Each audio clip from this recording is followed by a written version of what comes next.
Seperti biasa, pada episode untuk minggu ini, gue kali ini akan bercerita tentang kisah nyata mengerikan dari internet. Nah, tema dari episode kali ini adalah berbagai macam kejadian aneh. Serius, cerita pada episode kali ini itu bener-bener aneh banget. Dan semakin lama lo tonton video ini ya, ceritanya itu beneran semakin ribet, aneh, tapi juga menarik.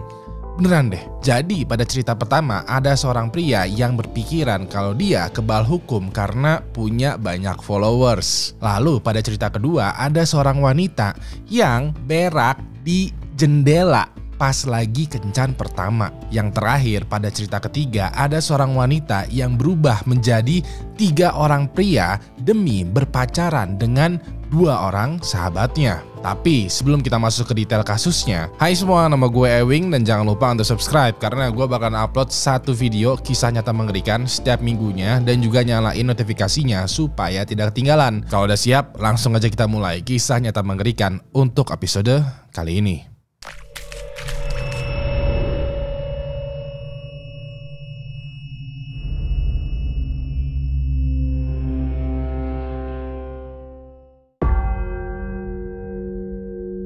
Pada awal bulan September tahun 2017, ada seorang wanita berusia 20 tahunan bernama Fulana tinggal di Bristol, Inggris. Pada masa itu, Fulana lagi merasa kesepian nih dan berpikiran, kayaknya gue butuh temen baru nih buat ngopi. Ya udah deh, Fulana waktu itu langsung menginstal aplikasi Tinder, sebuah aplikasi yang bertujuan untuk mencari pasangan. Nah, pas lagi scrollan, swipe kiri dan swipe kanan, dia match atau cocok nih dengan salah satu cowok. Diketahui ya, cowoknya ini bernama Liam Smith. Dia seumuran dengan Fulana dan lagi berkuliah S3. Gak butuh lama ya, mereka chatting-chattingan dong. Dan dikarenakan mereka saling cocok, Fulana dan Liam akhirnya setuju untuk ngopi bareng, ketemuan langsung. Beberapa hari selanjutnya, Fulana dan Liam terlihat lagi berduaan tuh, first date, kencan pertama di sebuah restoran sederhana. Di sana mereka berdua itu asik ngobrol, makan, ngebir, bertukar pikiran. Pokoknya mereka nyambung banget, chemistry-nya ada lah. Nah, dikarenakan mereka sama-sama saling tertarik dan malam semakin larut ya, mereka berdua itu setuju untuk melanjutkan kencan ini di apartemennya Liam. Pergilah mereka berdua ke apartemennya Liam untuk Netflix and chill. Lo paham lah ya maksud gua. Tapi pas mereka berdua lagi duduk santai di sofa, tiba-tiba aja Fulana mendadak keringet dingin. Perutnya juga mules banget, bergejolak, tapi juga mencekik nih. Bisa dibilang Fulana itu mendadak pengen berak. Dan beraknya ini itu rasa-rasanya tuh kayaknya gede banget. Kayak tabungan selama 3 hari itu pengen banget dicairkan. Fulana pengen tuh minta izin ke Liam untuk menumpang toilet. Tapi dia malu kayak, aduh baru kenal nih kok udah numpang berak. Gak enak nih. Walaupun begitu, namanya juga udah kebelet ya. Fulana dengan malu-malunya minta izin ke Liam. Mendengar hal ini, Liam mengizinkan dong. Dia paham lah ya, dia orangnya santai banget. Dan ya udah deh, Liam membiarkan Fulana untuk menyelesaikan urusannya di toilet. Di dalam toilet, Fulana langsung duduk di toilet dan wah, itu ngeden banget ya, mengeluarkan seluruh tabungannya secara brutal. Dan begitu semua tabungannya udah keluar, Fulana lega banget. Kayak beban seberat 10 kg itu hilang dari perutnya. Tapi pas Fulana mau pencet tombol flush di toilet, keringet dinginnya itu mulai bermunculan lagi karena air yang keluar itu sedikit banget. Dikarenakan hal tersebut, tabungannya Fulana yang brutal ini itu masih mengambang banyak di dalam toilet. Pada momen ini Fulana mulai panik. Dia mulai berpikiran, aduh ini anjing lah, mampus gue. Masa iya gue udah numpang berak, gak disiram. Ini harga diri gue itu mau ditaruh di mana woi? Pada momen ini ya, Fulana tiba-tiba aja kepikiran sebuah ide untuk menghilangkan tabungannya. Waktu itu dia melihat kalau di dalam kamar mandinya ini ada sebuah jendela yang kacanya itu terbuka sedikit. Ada celahnya gitu loh. Fulana berpikiran, Oke ya, gue bisa nih ya ambil tabungan gue, lalu gue buang keluar melalui jendela ini. Nanti gue tinggal cuci tangan deh. beres. Dan itulah yang Fulana lakukan. Dia ambil tabungannya lalu dia buang melalui celah kaca jendela. Sayangnya, tanpa diketahui oleh Fulana, jendela yang ada di kamar mandi apartemennya Liam adalah double window. Sesuai namanya ya, jendelanya itu ada 2 lapis. Lapisan pertama yang bisa dibuka tutup sedikit. Dan lapisan kedua itu nggak bisa dibuka sama sekali, cuman kaca paten doang. Nah, pas Fulana melempar keluar tabungannya melalui celah jendela ini, tabungannya itu malah ketahan sama jendela yang kedua. Alhasil tabungannya Fulana sekarang nyangkut dan berada di celah di antara 2 jendela. Tabungannya jelas banget tuh membercak di jendela, masih anget pula dan baunya mulai semerbak. Fulana mulai coba tuh memanjat jendela, memasukkan tangannya ke celah dan berusaha ngambil lagi nih tabungannya. Tapi dikarenakan jendelanya cukup besar dan celahnya terlalu kecil, tangannya itu nggak nyampe-nyampe. Pas ini Fulana melihat sekeliling kamar mandi tuh, sambil juga berpikir keras mencari solusi bagaimana caranya dia mengambil tabungannya. Sayangnya, dikarenakan Fulana kehabisan ide, dia keluar tuh dari toilet, terus duduk di samping Liam dengan perasaan yang pasrah. Pas ini sambil menelan semua rasa malu yang gak enak dan juga aneh banget, Fulana menceritakan seluruh pengalaman dia di toilet tadi. Dia juga bilang kalau sekarang tabungannya itu masih terjebak di antara 2 jendela dan Fulana gak tahu mesti berbuat apa. Di sisi lain, Liam itu kicep dong dan berusaha mencerna semua ceritanya Fulana. Walaupun begitu, dia gak panik nih. Dia cuma merasa heran aja. Tapi aneh juga, tapi juga santai. Kayak menurut gue ya, gue yakin banget Liam tuh berusaha untuk tenang gitu loh. Tapi dalam hatinya dia pengen ketawa, tapi juga pengen kesel karena itu ada tabungan lo lagi nyangkut di jendela apartemen gua. Nah, begitu Liam udah memahami situasi dan masalahnya, Liam mengambil palu nih dan berniat untuk memecahkan kaca jendela supaya tabungannya Fulana itu bisa mudah dibersihkan. Tapi Fulana nggak setuju karena biaya perbaikan jendela atau kaca itu bakalan jadi mahal. Makin gak enak nih Fulana kalau Liam itu sampai pecahin kaca jendela demi membersihkan tabungannya Fulana. Dan lagi-lagi Fulana mengide nih. Dia bilang, gimana kalau kamu angkat aku supaya aku bisa masuk tuh ke celah jendela. Nanti kalau tangan aku udah masuk nih ya, aku bakalan ambil tabungannya. Lalu aku juga sekalian bersihin jendelanya dari dalam. Dan karena nggak ada ide lagi, Liam setuju aja. Ya udah deh, Liam gendong tuh Fulana di bahunya.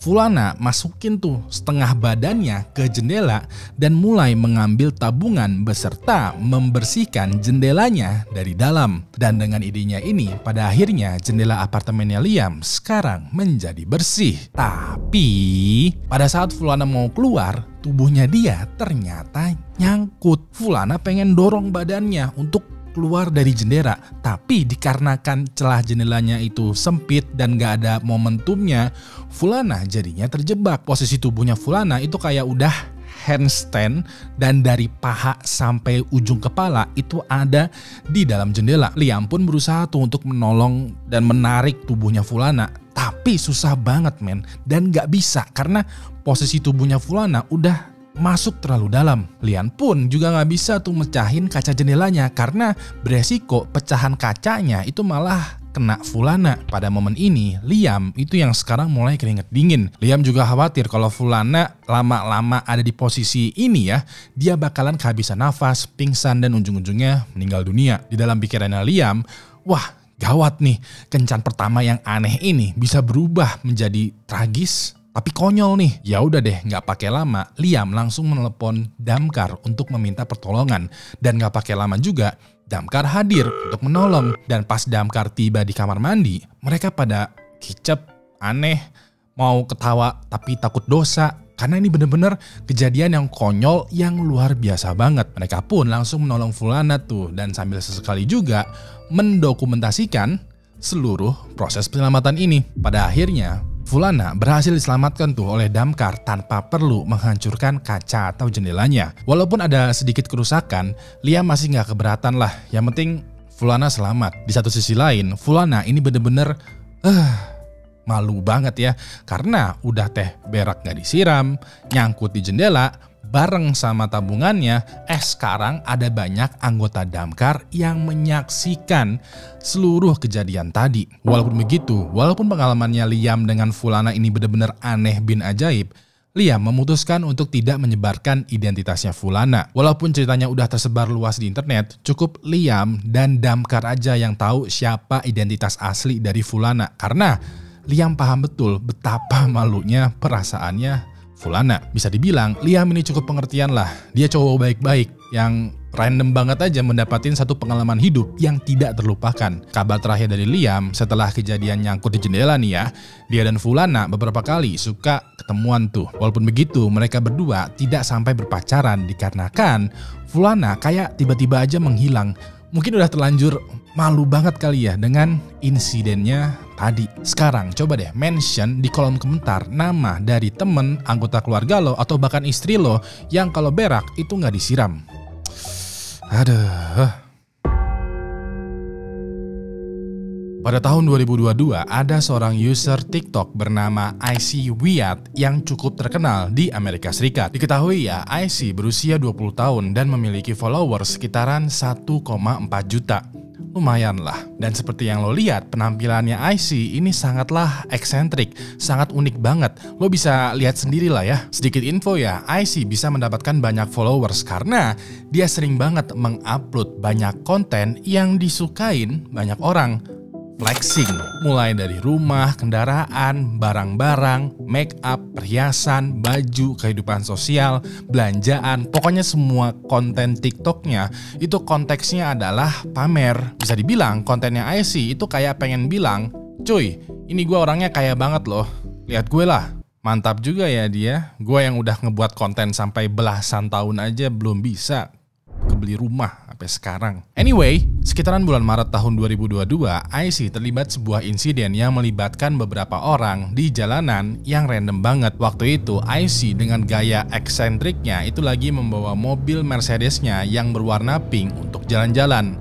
Pas di tengah jalan, tiba-tiba aja IC kejebak macet. IC sempat bingung karena tumben-tumbenan nih ini jalanan macet. Ada apa sih di depan sana? Karena kepo, IC keluar mobilnya sambil juga menenteng ya sebungkus minuman dingin gitu. Pas lagi jalan ini, mobil di belakangnya IC yang lagi dikemudikan oleh Fulan dan Fulano, sebut saja lah ya, tiba-tiba aja mengklakson. Sambil mengklakson, Fulan dan Fulano bilang, "Bro, udahlah, masuk aja ke mobil. Lo keluar dari mobil itu malah bikin tambah macet." Entah kenapa ya, IC itu malah ke-trigger sambil bilang, siapa lu nyuruh-nyuruh gue? Nggak usah macem-macem ya, gue punya beceng nih." Gak sampai di situ doang, IC juga menyiram minumannya dia ke Fulan dan Fulano. Fulan dan Fulano yang lagi kebasahan pada kaget dan gak terima dong. Mereka berdua berniat tuh untuk keluar dari mobil pengen ribut nih. Tapi pas ini ya IC masuk lagi tuh ke dalam mobil, membuka dashboardnya, lalu mengeluarkan becengnya dan langsung menodong Fulan dan Fulano. Pada momen ini Fulan dan Fulano itu kaget dan refleks angkat tangan. Mereka kayak meminta damai dan bilang, Bro, santai aja bro." Fulan dan Fulano pun langsung berjalan mundur mau masuk lagi nih ke mobilnya. Tapinya tiba-tiba aja IC langsung mengejar Fulan dan memukul belakang kepalanya menggunakan gagang beceng. Fulan langsung kaget dong, dia kesakitan dan ketakutan nih. Terus langsung buru-buru balik ke mobil, terus juga jalan nih. Niatnya Fulan dan Fulano adalah kabur aja. Ini nggak worth it untuk diladenin nih. Daripada kena timah panas, mendingan kita cabut aja lah. Tapi pada saat Fulan dan Fulano lagi mengendarai mobilnya, tiba-tiba aja mereka melihat ke belakang dan ternyata di belakangnya itu udah ada IC yang lagi mengejar mereka menggunakan mobil Mercedesnya. Terjadilah kejar-kejaran singkat di antara mobilnya Fulan dan Fulano dengan mobilnya IC. Dan seperti yang lo lihat sendiri di videonya ini ya, ini bener-bener bahaya banget nih. Pas ini dikarenakan Fulan dan Fulano merasa terancam, mereka menelpon polisi dong. Mereka bilang kalau mereka sekarang lagi dikejar sama orang gila bersenjata dengan menggunakan mobil berwarna pink. Di saat yang hampir bersamaan pula, IC juga melaporkan ke polisi. Tapi dia bilang kalau IC lah yang lagi dikejar sama mobilnya Fulan dan Fulano. Bisa dibilang ya, IC kayak memutar balikan fakta gitu, kayak berbohong lah ke 911. Gak lama kemudian, polisi datang tuh ke lokasi kejar-kejaran. Sayangnya sesampainya di sana, IC udah nggak ada di TKP. Yang sekarang masih ada di TKP adalah Fulan dan Fulano, lalu juga beberapa saksi dari seluruh kejadian. Ya udah deh, polisi langsung meminta tuh keterangan dari Fulan, Fulano dan beberapa saksi lainnya. Nah, ada nih satu bapak-bapak gitu yang menunjukkan video tentang kejadian sebenarnya. Di dalam video ini bisa kelihatan tuh kalau mobilnya Fulan dan Fulano kayak langsung disalip dan juga diblok gitulah ya sama mobilnya IC. Untuk selanjutnya, setelah menginvestigasi singkat ini, polisi sempat meminta IC untuk datang baik-baik untuk menyerahkan diri atau setidaknya memberikan keterangan dari POV-nya. Tapi IC nggak mau, dan mau nggak mau ya polisi yang datang nih ke tempatnya IC. Nah, pada malam itu kebetulan banget pas lagi IC mengeluarkan mobilnya, lagi berniat ingin pergi entah kemana, polisi udah sampai nih di depan rumahnya IC. Di momen inilah polisi langsung mengepung dan meminta IC untuk menyerahkan dirinya secara baik-baik. Tapi bukannya nurut ya, IC dengan nada arogan itu bertanya, polisi, kalian tahu nggak gue itu siapa? Polisi dengan nada polos menjawab, "Teing." Dan dikarenakan IC menolak untuk ditahan ya, ada nih satu polisi yang kayak men-tackle SD sampai mukanya itu mencium aspal. IC pun langsung diborgol dan dimasukkan ke dalam mobil patroli untuk dibawa ke kantor polisi. Di perjalanan, IC bersikeras kalau dia adalah korbannya, bukan pelakunya. Dia juga bilang kalau dia nggak memukul Fulan atau Fulano kok, justru malah Fulan dan Fulano yang menyerang IC duluan. Walaupun IC di perjalanan nyerocos terus ya, polisi bersikap santai aja karena mereka udah punya bukti video, kesaksian, dan juga cuplikan CCTV kalau IC lah pelakunya. Dikarenakan bacotan dia mulai nggak mempan nih, IC mulai lagi tuh membacot tentang keterkenalannya. Dia kayak bilang kalau nggak sepantasnya seorang influencer seperti gua ditahan. Gue punya puluhan juta followers, semua orang tahu gue, semua orang suka lah sama gue. Biasalah ya, tipikal influencer. Sesampainya di kantor polisi, IC diminta nih secara baik-baik untuk melepaskan seluruh perhiasannya. Maksudnya polisi adalah IC bakalan dipenjara dulu nih untuk sementara waktu sampai persidangan kasusnya. Nah, kalau IC masuk penjara menggunakan banyak perhiasan, pastinya itu bakalan membahayakan dirinya sendiri dong. Walaupun begitu, IC malah nggak mau. Dia kayak, "Lo tahu nggak nih betapa mahalnya perhiasan gue, bla bla bla bla." IC terus aja tuh ngebacot perihal gue adalah ini itu, gue terkenal banget, gue tajir banget, bla bla bla.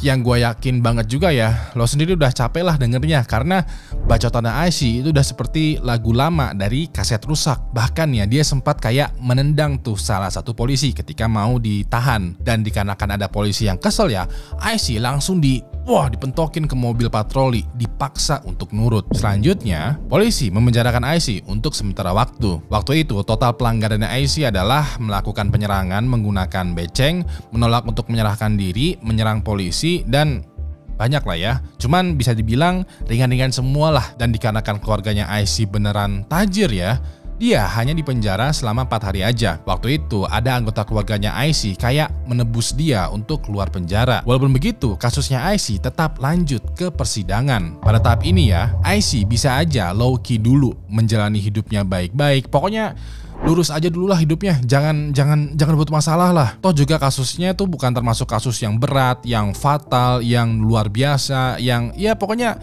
biasa lah ya kasusnya yang bisa diselesaikan secara damai. Tapi namanya juga influencer, ada aja kelakuannya. Waktu itu IC malah terlibat dalam kasus pengerusakan mobil bersama dengan beberapa orang temannya. Dikarenakan hal inilah persidangannya IC dipercepat tuh tanggal mainnya. Singkat cerita, hasil persidangannya IC totalnya adalah dia ditahan selama 6 tahun 3 bulan di penjara, terus juga ditahan selama 5 tahun di rumah, terus juga menjalani evaluasi mental dan obat-obatan secara random, tidak boleh memegang senjata dan membayar sejumlah uang sebagai ganti rugi. Tapi beberapa hari sebelum IC beneran masuk ke penjara nih, dia dengan santainya malah live streaming di TikTok. Dia bilang kalau dia mau pamit dulu, kayak bentar ya, gue bakalan balik lagi, stay tune aja. Aduh, nah ini ya, kalau influencer kontennya adalah flexing terus, hati-hati deh.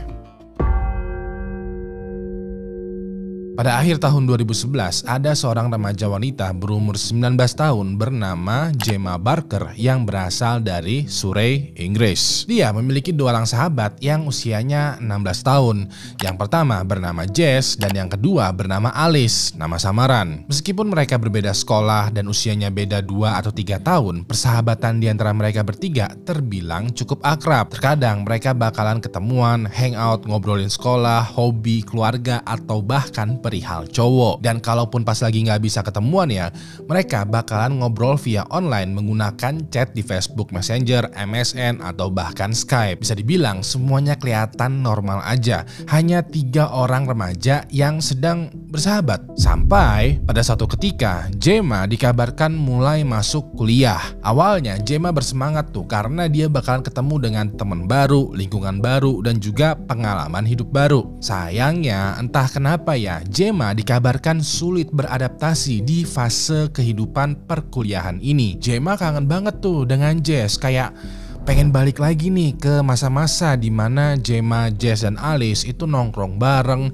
chatan sambil larut malam, begadang bareng, dan lain sebagainya. Biasanya kita nih ya, orang normal, kalau lagi kangen sama temen atau lagi pengen nongkrong, kita bakalan chat temen kita terus bilang kayak, cuy ngopi yuk, nongkrong yuk, udah lama nih kita nggak ngumpul. Tapi Gemma orangnya nggak biasa cuy, dia orangnya malah sangat luar biasa. Dan apa yang dia bakalan lakukan itu menjadi awal mula dari sebuah cerita yang sangat aneh dan super duper ribet banget. Jadi pas ini Gemma kan lagi kangen banget tuh nongkrong dengan Jess dan atau Alice. Walaupun begitu, entah kenapa Gemma kayak nggak mau ngajak Jess atau Alice untuk nongkrong duluan. Maka dari itu Gemma membuat akun Facebook palsu di mana dia menyamar menjadi seorang remaja pria bernama Aaron. Di akun Facebook palsu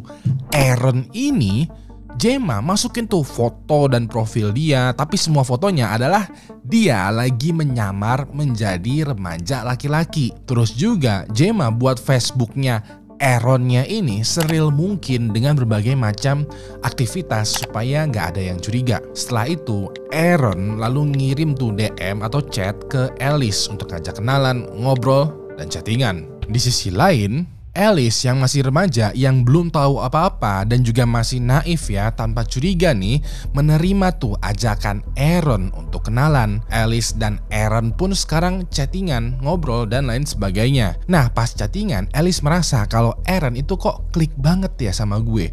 Kok dia bisa paham dengan pemikiran gue, bahkan juga dia tahu loh segala macam selera gue. Alice pun ujung-ujungnya mulai suka nih sama Aaron. Yang Alice tidak ketahui adalah Aaronnya ini sebenarnya adalah sahabatnya dia sendiri, Gemma. Dan karena Gemma memang beneran tahu seluk-beluknya Alice, dia dengan mudah tuh membuat Alice suka dengan Aaron. Sampai Alice yang udah kepalang suka mengajak Aaron untuk ketemuan. Alice kayak pengen nih resmi berpacaran beneran dengan Aaron. Aaron yang sebenarnya adalah Gemma mulai pusing nih karena waduh, doi ngajak ketemuan. Gua kan cewek, gua kan sebenarnya adalah sahabat lo nih. Ini gimana caranya untuk ketemuan nih? Ya udah deh, Gemma pun waktu itu menyamar beneran tuh menjadi seorang pria, menjadi seorang Aaron dengan cara menggunakan baju pria, pakai parfum pria, lalu juga menyembunyikan rambutnya dengan cara dimasukin ke kupluk. Gemma pun juga latihan berjalan supaya gerakan tubuhnya itu laki banget. Terus suaranya juga dibuat ngebas gitu ya, supaya jejak kewanitaannya menjadi tersamarkan. Begitu sekiranya Gemma sudah menyamar menjadi Aaron, dia pun ketemuan langsung tuh dengan Alice. Dan pas ketemuan, Alice tidak sama sekali curiga atau juga tidak sadar kalau Aaron yang sebenarnya ada di hadapan dia adalah Gemma yang lagi sedang menyamar. Ya udah deh, Alice dan Aaron pun pada hari itu resmi berpacaran. Dan seperti kebanyakan remaja lainnya ya, mereka nonton bareng, makan bareng, romantisan bareng, bahkan juga ujung-ujungnya bobo bareng. Nah, gua nggak tahu nih ya, mereka berdua tuh bobok barengnya tuh sampai mana. Yang jelas walaupun Alice bobok bareng dengan Aaron, Alice masih belum sadar juga kalau Aaron sebenarnya adalah Gemma. Sampai pada suatu hari pada saat Alice dan Aaron lagi asik nongkrong di kafe dan pacaran nih ya, Alice bilang kayak, tunggu di sini sebentar ya, aku pengen kenalin kamu ke sahabat aku, namanya Jess. Dia pengen ikutan nongkrong nih bareng sama kita. Mendengar hal ini, bulu kuduknya Gemma itu langsung berdiri semua dan juga mendadak deg-degan karena dia takutnya penyamarannya Aaron itu mulai ketahuan oleh Jess. Gak lama kemudian, Jess pun tiba dan pas berkenalan dengan Aaron, surprise, Jess tidak sadar dan tidak notice kalau Aaron yang ada di hadapannya adalah Gemma. Bisa dibilang pada tahap ini ya, penyamarannya Gemma menjadi Aaron itu telah berhasil mengelabui dua orang sahabatnya sendiri. Ya udah deh, Aaron, Alice, dan Jess sekarang pada nongkrong tuh bertiga kayak ya ABG normal lah. Nah pas lagi nongkrong bertiga ini, Jess kayak curcol gitu dengan bilang, ih enak ya Alice sekarang udah punya pacar, aku juga pengen deh punya pacar. Pada momen ini Aaron mulai mengide tuh ya, tiba-tiba aja ya dia bilang, hey tenang aja, gue punya temen cowok nih yang lagi jomblo juga. Nanti gue bakalan kenalin lo sama dia deh, siapa tahu kalian berdua cocok. Dan begitu mereka selesai nongkrong, Aaron atau yang sebenarnya adalah Gemma ya, membuat lagi tuh profil Facebook palsu yang kelihatannya seperti asli. Dan untuk yang kedua kalinya, Gemma menyamar menjadi seorang remaja pria lain yang kali ini bernama Luke.